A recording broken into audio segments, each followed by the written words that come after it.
Hello friends, this is Pinky. Welcome to logical thinking. I hope आप सब अच्छे होंगे, मस्त होंगे, तंदुरुस्त होंगे।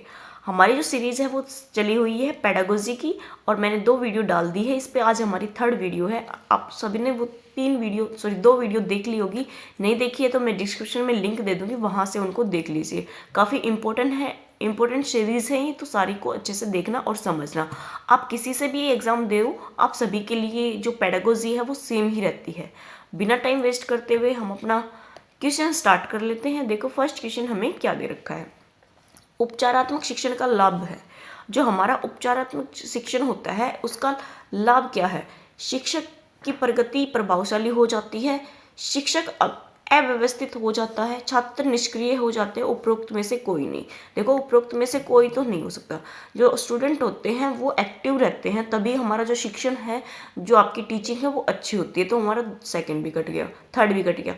अव्यवस्थित कैसे हो जाएगा? ये तो हमारा उपचार किया जाता है ना इस वाले में। तो अव्यवस्थित कहाँ से हो जाएगा? 2nd भी कट गया। बचा कौन सा हमारा? सिर्फ ऑप्शन 1 बचा, यही हमारा राइट है। नेक्स्ट देखेंगे। सूक्ष्म शिक्षण कक्षा शिक्षक के किस माप का न्यूनीकरण है? पाठ्य सामग्री का, समय का, छात्रों की संख्या का, उपरोक्त सभी का। क्या पूछा है? सूक्ष्म शिक्षण कक्षा शिक्षण की किस माप का न्यूनीकरण है, मतलब इसमें सबसे कम क्या चीज़ें मेजर की जाती है? छात्र सामग्री भी होती है, समय भी होता है, छात्रों की संख्या भी होती है। तो तीनों ही चीज़ें हमारी पॉजिटिव है, तो ऑप्शन नंबर हमारे यहाँ पे 4 हो जाएगा। नेक्स्ट देखेंगे। वैज्ञानिक चिंतन की परविधि है। वैज्ञानिक है चिंतन, उसका परविधि पूछिए आपसे। अवलोकन करना, प्रयोग करना, परिकल्पना बनाना, उपरोक्त सभी। अब देखो जो अवलोकन हम देख के भी करते हैं तो ये तो है। प्रयोग भी कर सकते हैं हम, जो वैज्ञानिक विधि है उनमें प्रयोग कर करके तो हमारी जो चीज़ें हैं वो सामने आई है। परिकल्पना करना, बिल्कुल हम उन चीज़ों के बारे में सोचते हैं माइंड में, तभी तो हम कर पाते हैं। तो उपरोक्त सभी, ऑप्शन नंबर हमारा 4 हो जाएगा। नेक्स्ट देखेंगे। व्यापक मूल्यांकन का संबंध छात्रों के व्यक्तित्व के किस पक्ष से है? जो आपका व्यापक मूल्यांकन है उसका किस से पक्ष से है? व्यक्तित्व के क्रियात्मक पक्ष से, भावात्मक, संज्ञानात्मक, उपरोक्त सभी। ऑप्शन नंबर हमारा यहाँ पे 4 होगा। ये हमारे क्रियात्मक भी होता है, भावनात्मक भी और संज्ञानात्मक, सारी चीज़ों पे काम करता है। जो आपका कंटिन्यूस कॉम्प्रीहेंसिव जो इवैल्यूएशन होता है वो CCE, ठीक है, ये तीनों पे ही काम करता है। नेक्स्ट देखेंगे। निम्नलिखित में से कौन सी स्वनिर्मित अधिगम सामग्री की विशेषता नहीं है? क्या पूछा आपसे? नहीं है। किसकी? स्वनिर्मित, जो आप खुद बनाते हैं उनकी विशेषता नहीं है। अल्प, बिल्कुल पैसे तो खर्च होते हैं। देखो आप कुछ भी करते हो तो पैसे तो खर्च होते हैं। उपयोग में आसान, बिल्कुल अगर आप खुद बनाते हो तो उन चीज़ों को उपयोग करना आसान होता है, क्योंकि हमें उन चीज़ों के बारे में पूरी ही नॉलेज होती है। रख रखाव में कठिनाई नहीं, उनको रख रखाव में कठिनाई कैसे होगी? आसानी से बनाई जा सकती है, बिल्कुल। तो ऑप्शन नंबर हमारे यहाँ पे 3rd गलत है। इनकी रख रखाव में क्या कठिनाई होगी? कोई कठिनाई नहीं होगी। तो ऑप्शन नंबर यहाँ पे 3rd आ जाएगा। खेल एवं पाठ्य सहगामी क्रियाओं के माध्यम से निम्न में से किसकी आवश्यकता की पूर्ति होती है? किसका बोला? खेल और पाठ्य सह सामग्री क्रियाओं से, जो आपकी स्कूल में है, आपकी एजुकेशन के अलावा जो भी एक्टिविटी होती है उनसे पूछा है कि किसकी पूर्ति होती है? संबंध जोड़ने की पूर्ति आवश्यकता, संबंध जोड़ने की आवश्यकता। अगर आप खेलते हो तो एक दूसरे के साथ बॉन्डिंग भी तो बनती है ना आपकी। सम्मान पाने की आवश्यकता, बिल्कुल अगर आपने कुछ अचीव किया है, आपने अच्छी परफॉर्मेंस दी है गेम में, तो आपको सम्मान मिलता है वहाँ पे। आत्म पहचान की आवश्यकता, बिल्कुल आपका एक नाम हो जाता है वहाँ पे। उपरोक्त सभी, तो ऑप्शन नंबर हमारे यहाँ पे 4 आएगा। कक्षा में नवीन अनुभव छात्रों के पुराने अनुभव से जोड़ते हैं। प्रस्तावना एवं विकासात्मक प्रश्नों द्वारा, दृश्य श्रव्य सामग्री द्वारा, सामान्य कारण एवं अनुप्रयोग द्वारा। उपरोक्त में से कोई नहीं। तो उपरोक्त में से तो कोई नहीं। सामान्य कारण और अनुप्रयोग द्वारा नहीं भाई। नवीन अनुभव के पुराने अनुभव से जोड़ते हैं। जो आपके न्यू होते हैं उनको किससे जोड़ रहे हैं? हम पुराने से। तो ये क्या होते हैं? जब हम स्टार्टिंग करते हैं ना, पाठ का इंट्रोडक्शन स्टार्ट करते हैं, तो पहले हम स्टूडेंट्स का ये जानते हैं कि उनकी प्रीवियस नॉलेज कितनी है उस टॉपिक को लेके। तो हमारा यहाँ पे ऑप्शन नंबर 1 ठीक होगा। नेक्स्ट देखेंगे। गणित विज्ञान ओलंपियाड संचालित करने का मुख्य उद्देश्य क्या है? जो आपके गणित के जो और विज्ञान के जो ओलंपिक होते हैं उनको संचालित करने का जो मुख्य एम होता है वो पूछा है।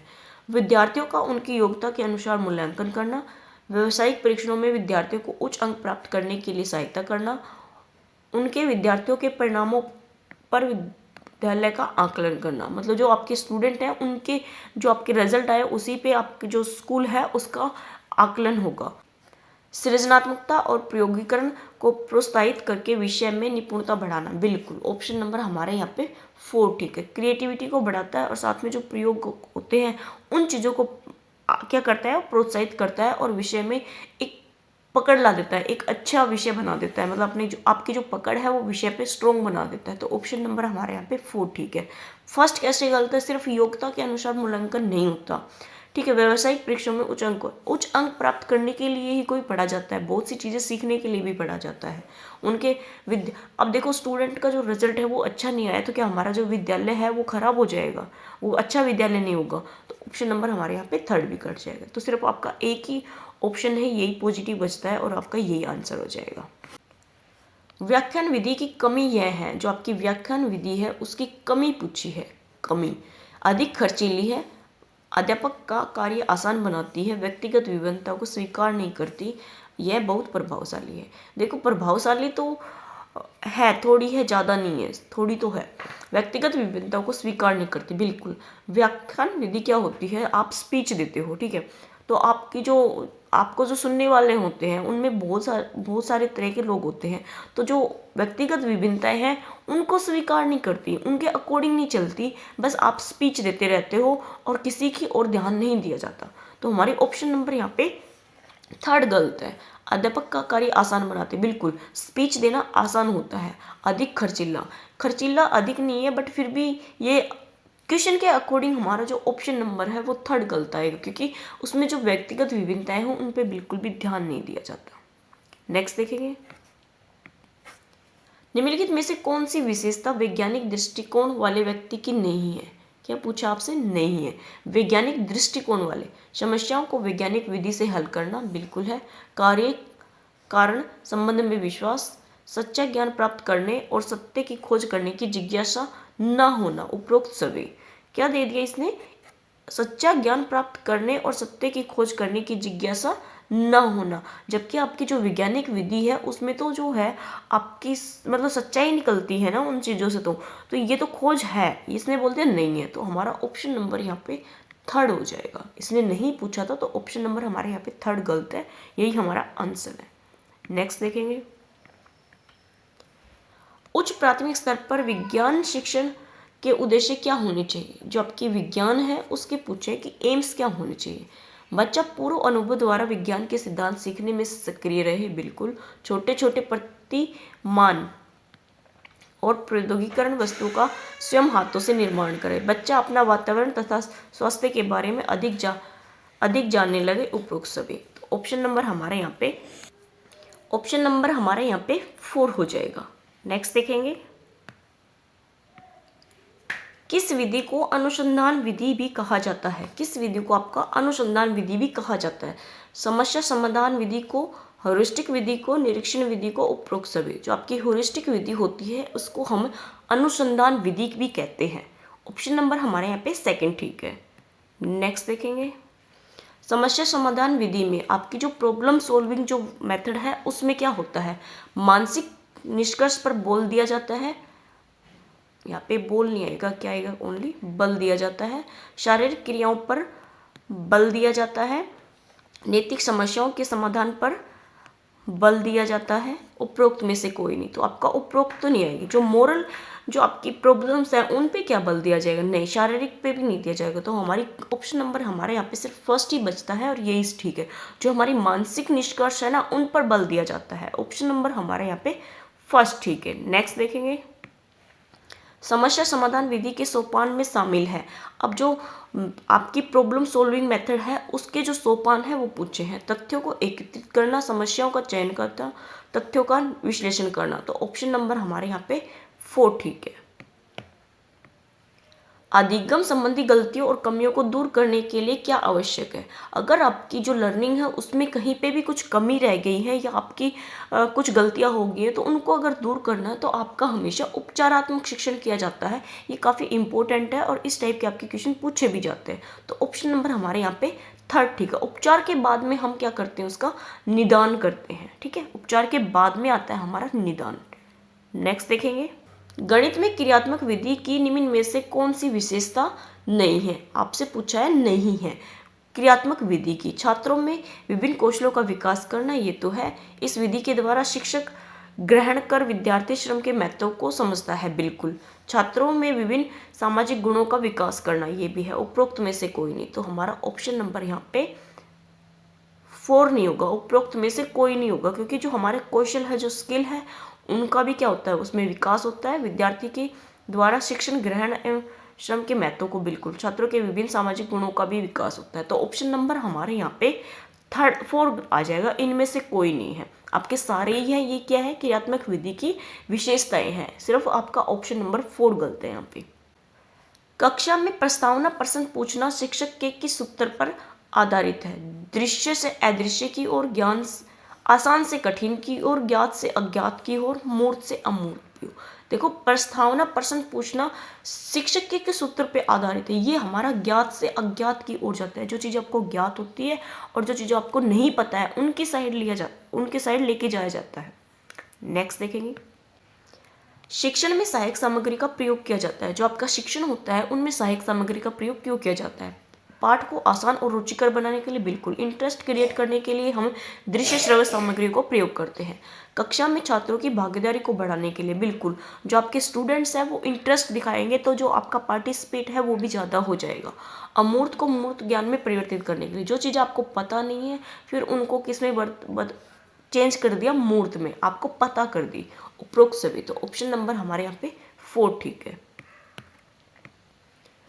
शिक्षण विधि का उद्देश्य पाठ्य पुस्तक का प्रभावी प्रस्तुतिकरण है, जबकि शिक्षण की रणनीति का धैर्य है। उचित अधिगम वातावरण पैदा करना, उद्देश्य की प्राप्ति करना, छात्रों में अध्यापक के बीच अंतरक्रिया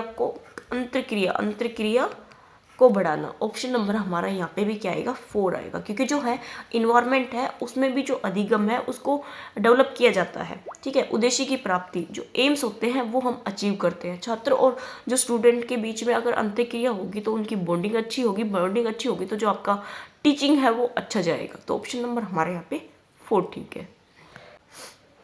वस्तुनिष्ठ परीक्षण वे होते हैं जिसमें परीक्षार्थियों को बहुविकल्पीय प्रश्न दिए जाते हैं। परीक्षण की अपनी सोच अंकों को प्रभावित नहीं करती। परीक्षार्थी, यहाँ पे क्या आएगा? शिक्षार्थी आएगा यहाँ पे। शिक्षार्थी 100% अंक प्राप्त ला सकते हैं। उपरोक्त सभी। जो आपके वस्तुनिष्ठ प्रश्न होते हैं, जो मल्टीपल चॉइस वाले होते हैं, इनमें जो देखो परीक्षार्थियों को बहुविकल्पीय प्रश्न दिया जाता है। जो आपका फर्स्ट है ना, ये तो बिल्कुल ही ठीक है। जो मल्टीपल चॉइस वाले क्वेश्चन आपको ज़्यादा होते हैं, इनकी अपनी सोच को, अंकों को प्रभावित नहीं करती। ये क्वेश्चन आप रहने देना, मेरे को इसमें थोड़ा डाउट लग रहा है, मुझे क्लियर नहीं हो रहा कि ये क्या बता रहा है। फिर से देख लेती हूँ मैं एक बार।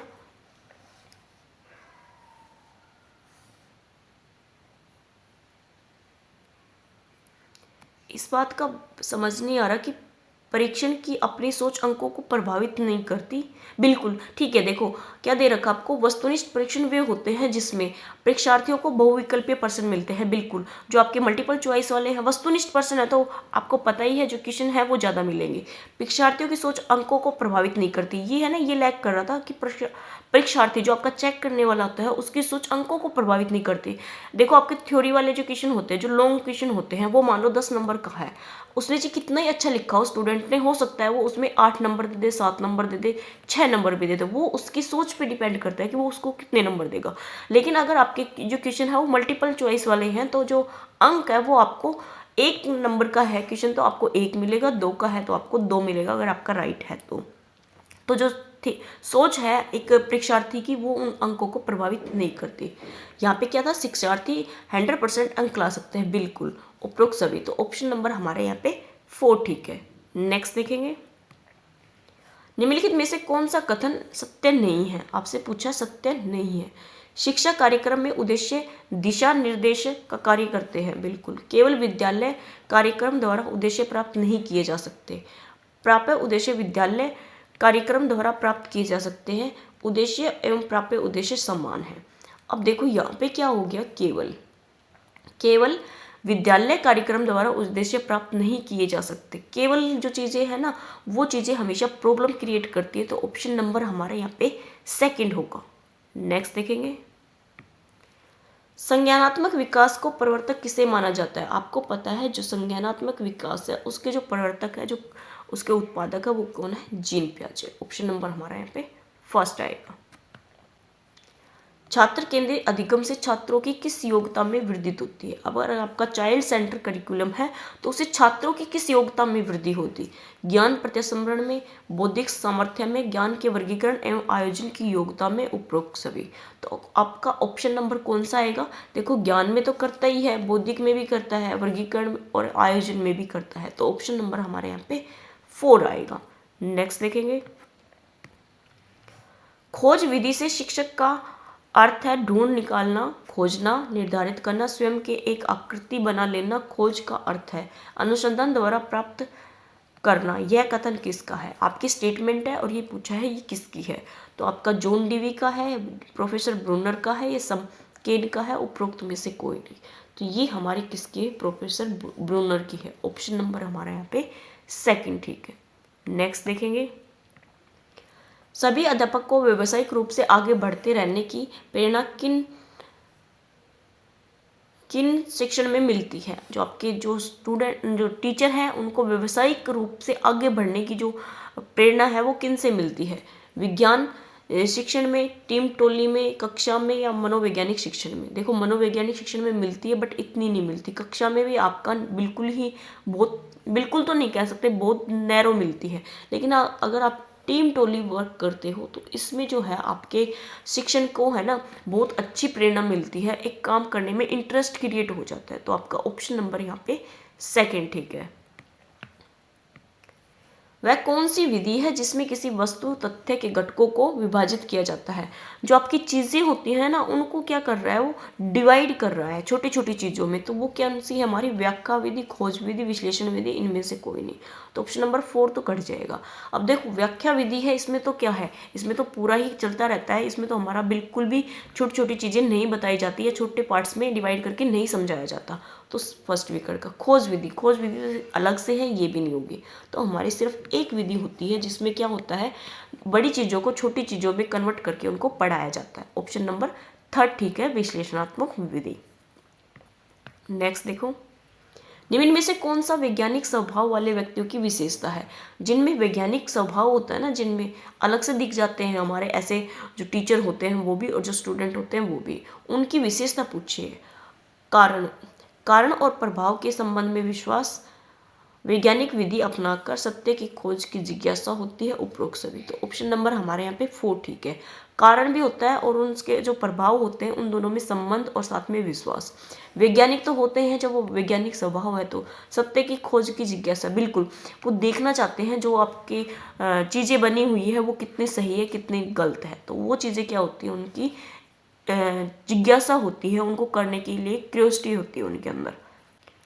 सूक्ष्म शिक्षण कक्षा आकार, पाठ्यवस्तु, समय एवं शिक्षक की जटिलता के संदर्भ में संक्षिप्त शिक्षण विधि है। यह कथन किसका है? ये आपसे कथन दे रखा है और ये पूछा ये किसका है? ये किसका है? ड्वाइट एलन का, और एलन एवं ईव का, ब्रुश का, या एचिसन का?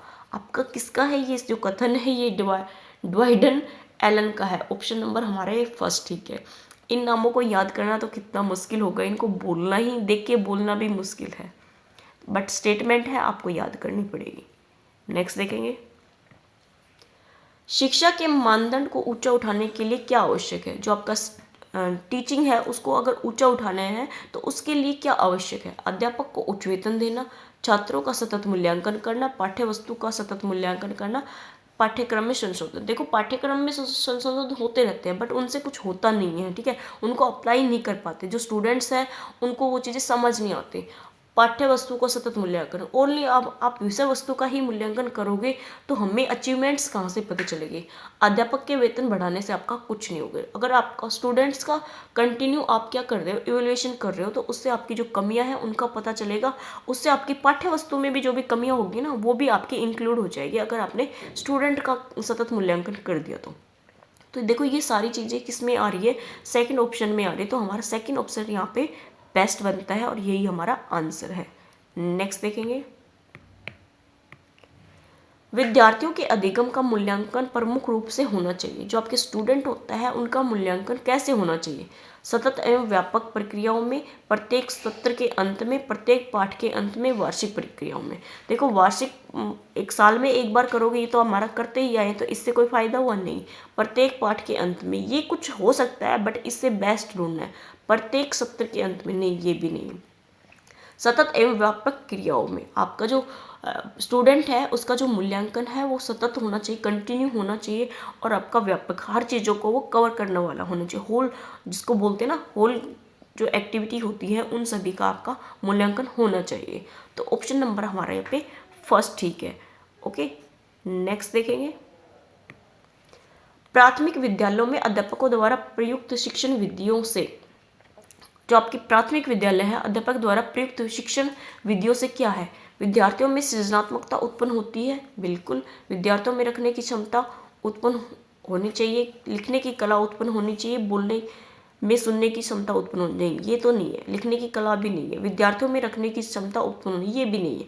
तो हमारा जो फर्स्ट है ये देखो ये बेस्ट है, विद्यार्थियों में सृजनात्मकता उत्पन्न होनी चाहिए। जो स्टूडेंट होते हैं उनमें क्रिएटिविटी आपको उत्पन्न करनी है, पैदा करनी है। तो ऑप्शन नंबर हमारा यहाँ पे फर्स्ट ठीक है।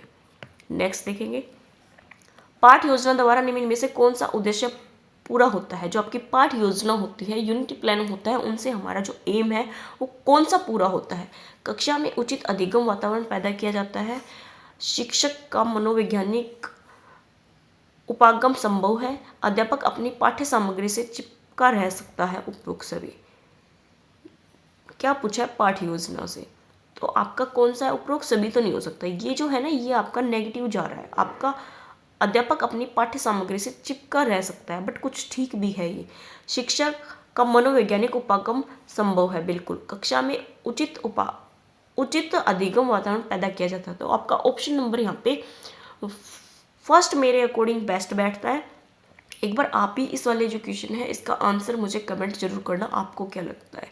इसको थोड़ा डाउट में ही रखना, मैं नेक्स्ट क्लास में आपको क्लियर कर दूंगी कि इसका आंसर क्या होगा, ठीक है। इसका फर्स्ट तो आपको पता ही है, तो पॉजिटिव है, तो ये तो हो ही सकता है। आपका जो सेकंड है ना ये भी कहीं ना कहीं पॉजिटिव है, लेकिन आपका जो थर्ड है इसमें क्या है, चिपका रह सकता है। अगर किसी चीज़ से आप चिपक गए तो आप उन चीज़ों को क्लियर कैसे करोगे, उससे तो बाहर ही नहीं आ पाओगे। तो आपका जो ऑप्शन नंबर है ना थर्ड, ये डाउट कर रहा है, इसलिए हमारा ऑप्शन नंबर 4 कट हो रहा है। तो ये क्वेश्चन आप डाउट में ही रखना। ओके, आज के हमारे इतने ही क्वेश्चन थे। आई होप आपको ये पसंद आए तो लाइक कीजिए, सब्सक्राइब कीजिए और कमेंट और अपना फीडबैक जरूर दीजिए। Okay, thank you.